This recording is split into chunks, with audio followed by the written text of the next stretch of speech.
Nell'ultimo periodo, tramite i miei video, ho toccato vari temi relativi allo stato attuale di Warzone. Ho parlato di matchmaking, di skin, della community e proprio su quest'ultima ho capito una cosa. Ho capito che Warzone ormai è diviso in due fazioni che non parlano più la stessa lingua. Ciao a tutti, io sono Elia e oggi voglio analizzare le due facce di questa medaglia sporca. L'elite che nega le evidenze e il casual player che non ha più voce per urlare la sua stanchezza. Perché la verità è che Warzone non ha solo un problema di codice, ha ormai un problema di identità. Non stiamo più parlando di semplici punti di vista, siamo arrivati alla scissione totale. Ma perché c'è questa spaccatura netta? Dunque, partiamo da loro, i difensori, quelli che lo definiscono perfetto così. Perché lo dicono? Semplice, perché il sistema attuale è costruito su misura per loro.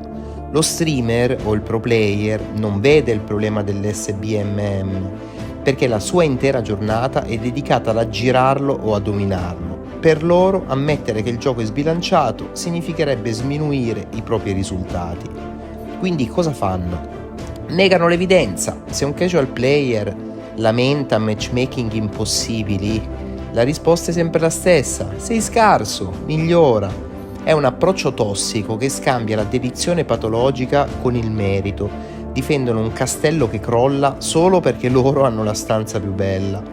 Dall'altra parte c'è chi è stanco, il giocatore che dedica al gioco il tempo che può, che accende la console e si ritrova in un tritacarne. Ma qui c'è il paradosso: molti di questi player sono arrabbiati, sì, ma continuano a dar da mangiare alla bestia. Subiscono meccaniche pensate per chi gioca 10 ore al giorno, subiscono un audio che non esiste e un matchmaking che li usa come carne da macello per far divertire i pro. Eppure la fazione degli stufi è divisa.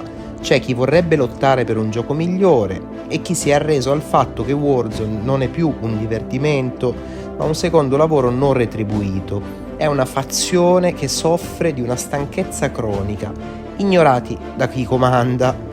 La cosa più triste? Queste due fazioni si fanno la guerra tra loro invece di guardare in alto. Lo streamer che lo definisce perfetto e il casual che lo subisce sono entrambi vittime dello stesso sistema. Il sistema vuole questa divisione.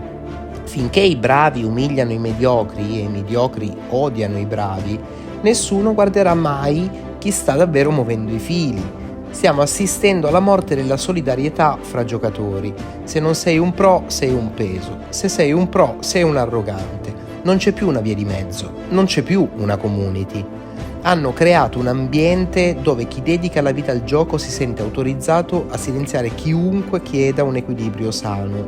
Non è più una competizione, è un muro. Da una parte l'arroganza di chi ha le abilità e tutto il tempo del mondo, dall'altra la stanchezza di chi vorrebbe solo giocare e divertirsi almeno un pochino. La verità è che se il gioco smette di essere un piacere per la maggioranza e diventa un privilegio e o dipendenza per pochi, non stiamo più parlando di un gioco, ma di una gerarchia tossica che sta lentamente mangiando se stessa. Quindi, quando leggerete i commenti sotto questo video, fateci caso, guardate chi difende il gioco a ogni costo e chiedetevi cosa ha da guadagnarci. E guardate chi dice di essere stanco e chiedetevi perché è ancora qui. La community è spaccata perché Warzone non è più un gioco per tutti, cioè è diventato un esperimento sociale che ha deciso di premiare l'ossessione a discapito dell'esperienza. Fatemi sapere la vostra nei commenti, io sono Elia e per oggi è tutto. Alla prossima, boys!